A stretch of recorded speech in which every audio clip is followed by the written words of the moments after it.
tona I kuna I koe a lau Westaloto mo tauni o maui mo banga tamano ni mafe he toloa Old Boys. Toloa Old Boys o sai mau be na lau fora he taimi kotoa be na ma e pare fika ola ke tauni banga tamano ni mafe.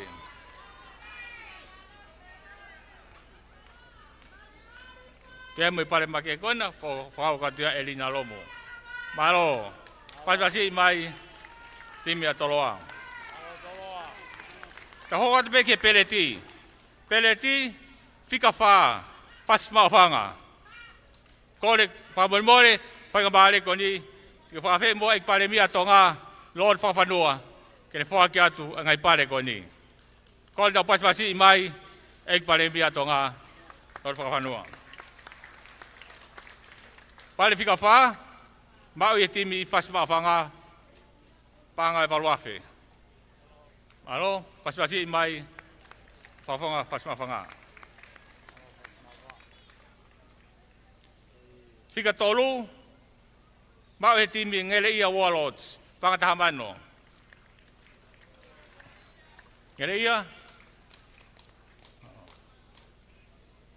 ke timi ene fafanga koe tongtap tolu, ko ka meruk sa savaleni malo e ka mai pe pe timi ona ro fora ko fika wa ko timi malis pa anga tahamano ni mafi malisi fika wa he peleti pa anga tahamano ni mafi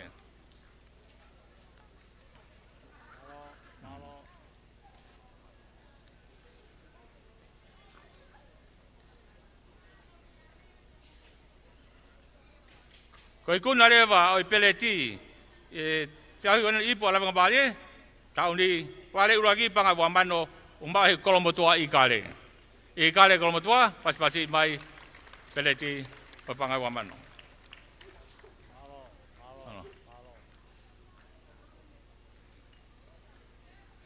ta hoko ke ipo ka fika fa he ipo panga tolmano o fa mau he ha te hospaten Hati hospaten pasipasi mai pale fika fa panga tolmano. Malo hati ho, malo e kau mai ke tau fiahi. Ka fika tolu, o mau ia mo panga tolmano ni mafe ke timia hifo tukwari. Pasipasi mai hifo, pa malo ke vahenga hifo mo kau popo, tola he opito, o popo mai tauni ke tau mai mo AKAPULU. Panga tolmano ni mafe, fika tolu. Pamalo ka motopoka, malo taktau mai me hifo. Ka fika ua lewa, ke ipo Lavengamalie, tauni, panga whamano ni mafe, o whaki ke koliskotupo. Ako totoko, toloa Old Boys, no whaki ai, malo e vainga malie,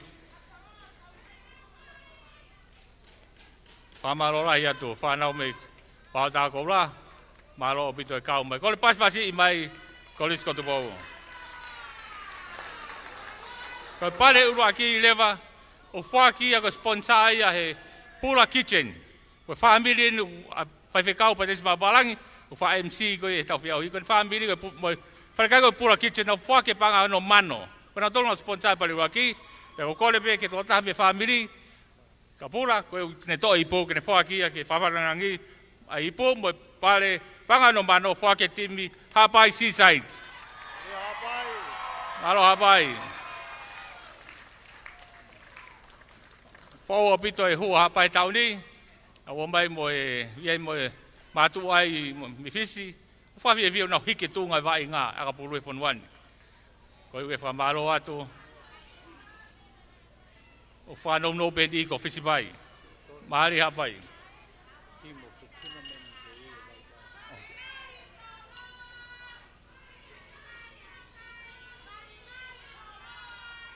O e whaket pia he ignore pere vai whanua hapai Lord whawhanua.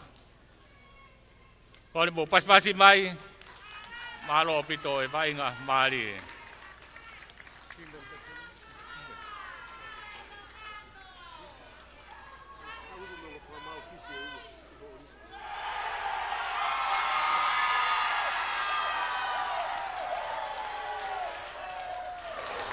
korbe kapteni ki nili pe whanau te ke whao se tau whiohui pe whae tau lot pe tai lahi ke iki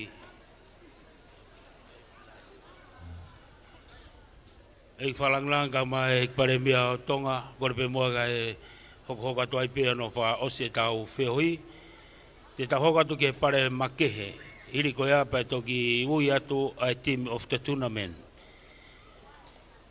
e whalanglang ka mai e pare mea ka mai kau whafonga wharearea koe ke mau loto ke tuange aho pe mono whakoloa kore ke he tokon sekretari o e sesi pe kau pōriwaki ke ne lava to whaki a e ngai pare makehe ko ini ula ki ukai honga ia ke whawhalanglang o e aho tataik pare steno e sesi whawhikau saia whapuia tatafu pe tai lahi ke eiki kore pe ki ne lava mai o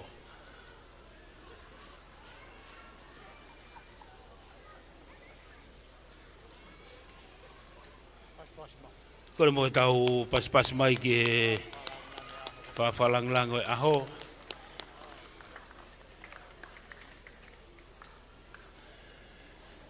kai ke ngatai o kai ke tuanga aho ni pa mono aho ia e mana tumeri ke tota ko ia ne faunta ai po Lavengamalie tanda ik parestene sesi ko unga funua pe uia ke langi whafkau toke tā li whau maria saulala wa e mana tumeri o ola visone ko tuku tauhi mai lena ki e tanda ik parestene lolo tonga o au mai ke ahoni ko kora ta whafofonga pe me he whanau ko ia ai ek paresteni ne lava mai o mawatu ai ki mea ofa wheta ilahi ki eiki toka tā vili maria saulala wheta ilahi ki eiki ko e whoha pēna o toka tā li whau maria saulala malo o pito kai ke ngatai ek pare mea kai ke mauloto ke tukuange aho honga au pito pe ki he ek whalanglangi kau mai siasi pe ke komiti kona pe ki mea ofatu ki he feituuna malo kai ke ngatai kai ke tukuange ongo whamau ongo referee from two brothers from Fiji they need to come forward ref.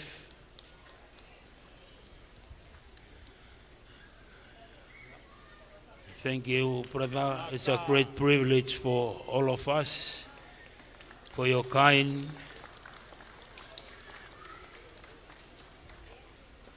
So may God bless you guys. Ofalahiatu.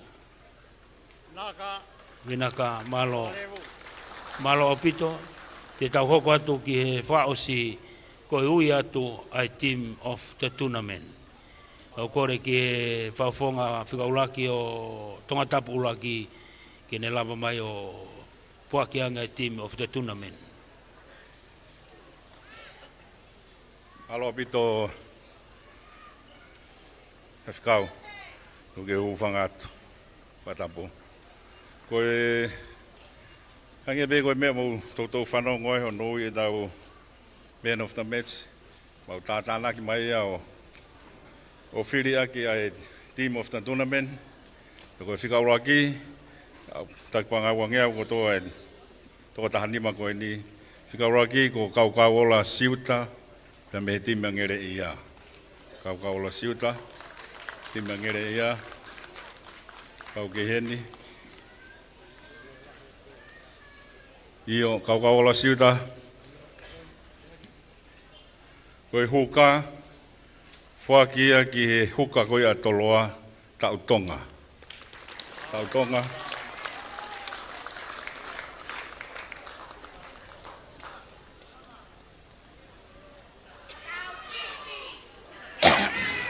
Koe mata tolu, whawhiofi mai, whakia ka whika tolu ki a manuvi, pia me timi a hihi fo.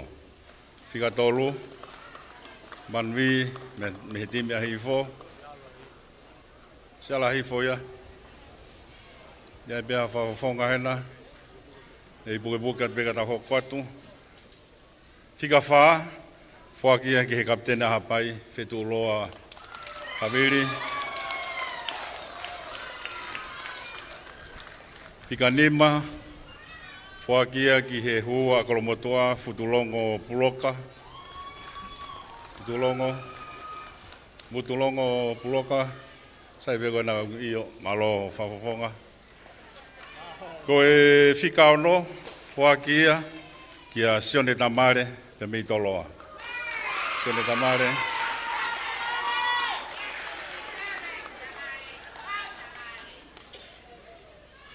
Whika whitu, hoa kia Virikesa Vitau, na me timi ko ia a Haapai Seaside. Virikesa, whika whitu a Haapai Seaside.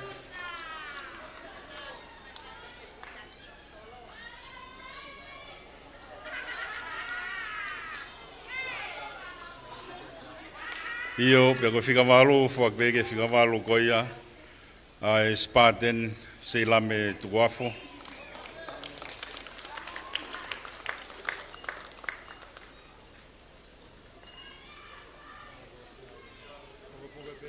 Buke at pe, whikahiwa, whakia, ki hawhea toloa, se asnai.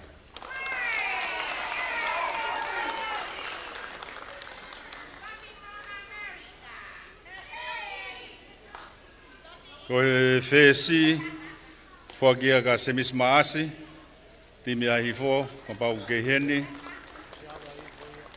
ka pau ko aloa hifo, pia buke at pe. Whika taha, iyo ko semis maasi ena, leure mai, hao toa toa sila he ku kes na mau hata.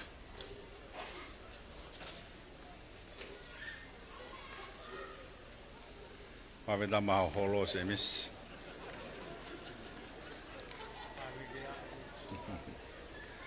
Whika taha, whakia ke whika taha koia ai Haapai Seaside rātu tere na rangi.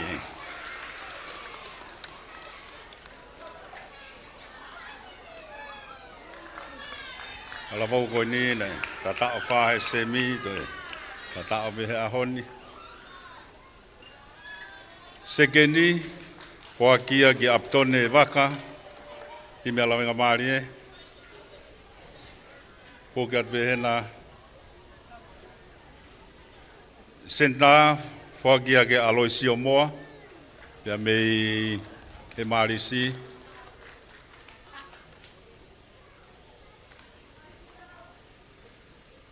Ka pakau whikataha wha, whakia ki a Sitani Maafu, me timi a hihifo. Ka pakau whikataha wha, ka pau ke hena hihifo. Sitani Maafu, pia ko reo kolo o timi atuna meni, whakia ki a te vita le dua, pia me he timi ko ia a Haapai Seaside. Io wawe mai Sitani,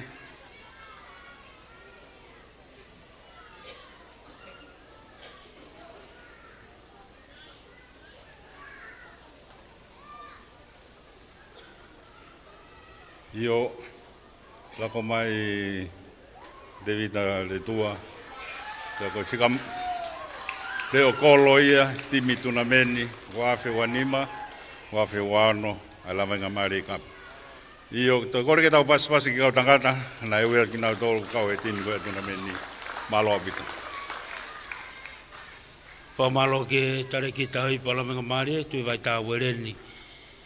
Ta hoka tu ki a rea whamalo, pia whaere vai tau lotu ki a makatariuku. Hire rea whamalo ko whawhi e whawkausea o Nusila, ni lama mai o whaose tau wheoi. Malo. Tapu ke o tua mafi, tapu atu ke ikpare mia o tonga, lot whawhanua, whatapu atu te vita whatawhei Broadcom Hawaii, whatapu atu ke whafofonga wharearea o tonga tapu whitu, paula piven piukala, ta kokore ke hufanga i whatapu ko tawa peku o kamata aki e tau wheohi. Ka numua ke whafofonga atu e lea whamalo, ki e ikpare mia o tongaka ko e whawhalanglangi o ko whafofonga te Palestini, lorotonga Kolistutuku. Lavengamalie san seng sta sa ulala pa mo ka wako tutuku toa o ki apiako ta iloani ai honga ia au pito ho mauloto i e tuku taimi ka ke mea mai o whalangilangi mo whakoloa e whiohi aho koni. O kwa honga ia lahi au pito, pia mo whamalo, pia mi he Kolistutuku. Ki e on whafufonga whare area, whamalo ate taimi kotoa pe mo whamea mai ai ki hen, ko inga koe mamahi pa mo e pou ki he taleniti e whanau. I kai ngata kau whia whamalo ati ka te kumotor kotoa pe kau sponsor, na motokoni mai e ngai tapa kotoa pe o lava o ikuna e ki tuna meni koe ni. I kai ngata ai ko whawhonga atu ai whamalo ki he kau fans kotoa pe. Me aho uloa ki o au ke ahoni o kwai honga ia, he ikuna e ahoni ko inga ko kumotolu.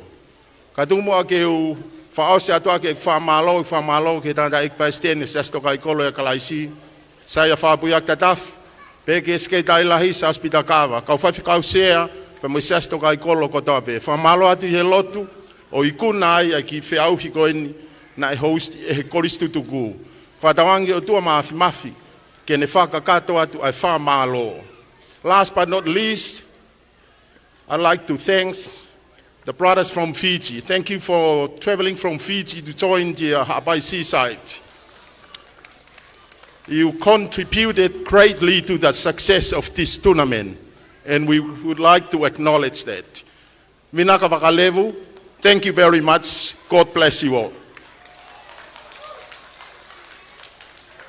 Malo ko kore ke u whawhi mua e whawhikau sea whaiwhanua nusila. Ke whahatauloto ka mo whoki atu o mauha malo lo. O whalahi atu ka tek mautolu, malo e poupou, pe ke ek pare mia o tonga, whetai lahi ke ki, pe ke whalanglangi. Malo,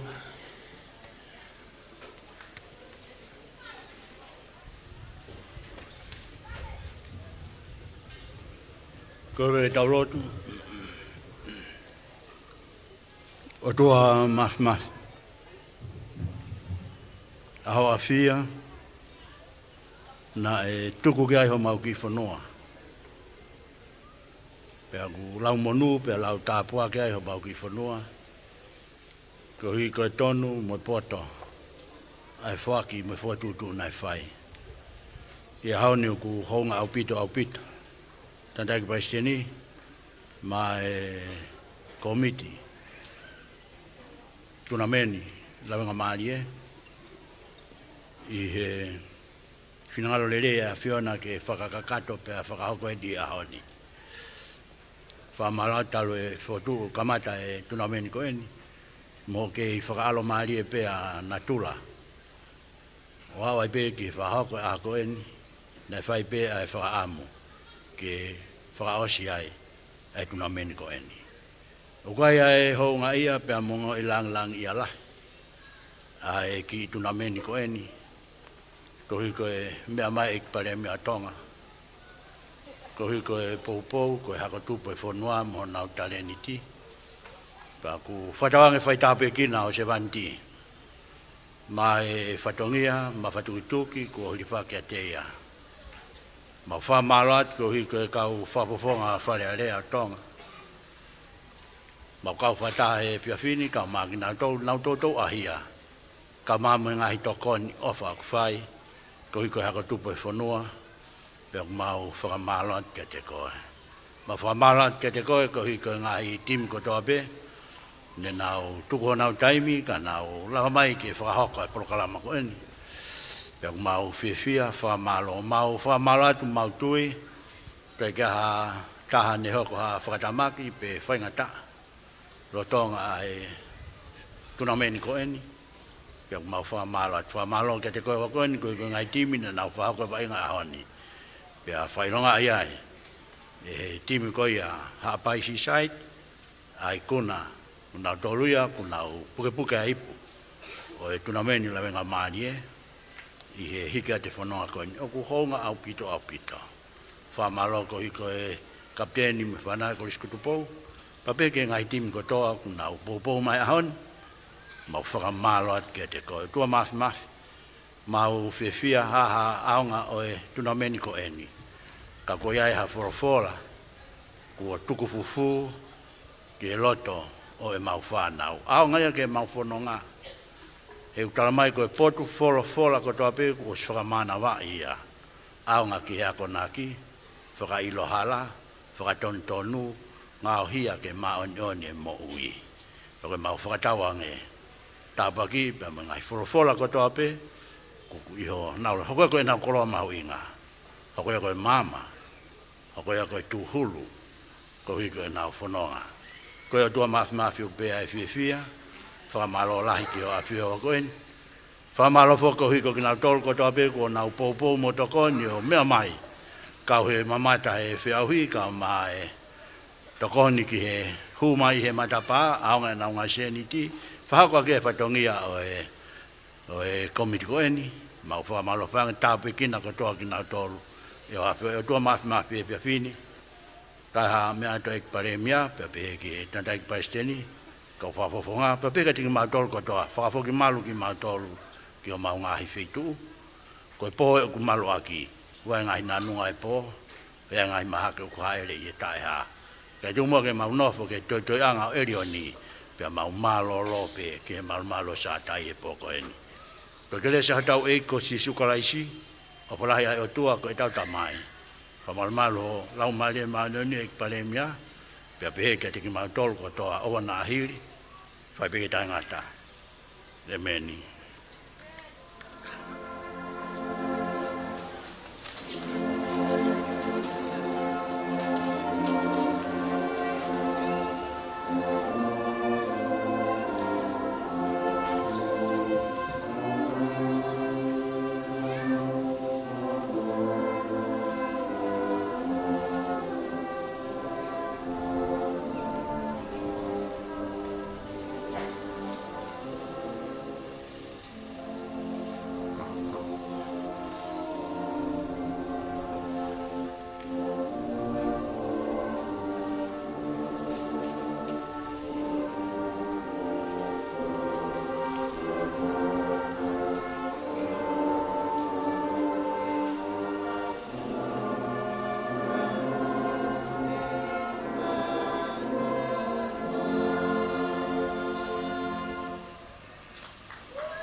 Kore pe ke tau whai ha hipi whawhetai ki o tau toa. Teo teo. Tau tunameni i po Lavengamalie, wanoa wanima, wanoa wano, whakakato te whatongia talu e tau kamata mai, mei he aho uaki, he a whao sieni, whamalo e pe ki he tau sponsors, whamalo ke CEO e mia, ki a polo tu paunga mo e vaaspote e pureanga, malo e popo, malo e tokoni, whamalo e te pe whoki ki a ilaiwaha towehi, Pea mo e kautaha malu i ko ia e Capital Insurance, ko e tokoni mo e popo ki he tau whamafola, whamalo e pe ki he komiti tunameni i po Lavengamalie, e tare ki tātu i vai tā wereni pe whoki a Makatariuku, George Mayakafa, Pakola pe mo e tau komiti i po Lavengamalie, i he wanoa wanima, wanoa wano ko tau wao mai ki he momeniti ko ia. Kau whai whatongi atu mei TEUFAIVA i he aho FAINOLO, Pita Takafua Junior o Aripati ki sina Junior me sa ke whahamo ki o Junior o meri e lau manu tau whokia he whawawhala whamo mea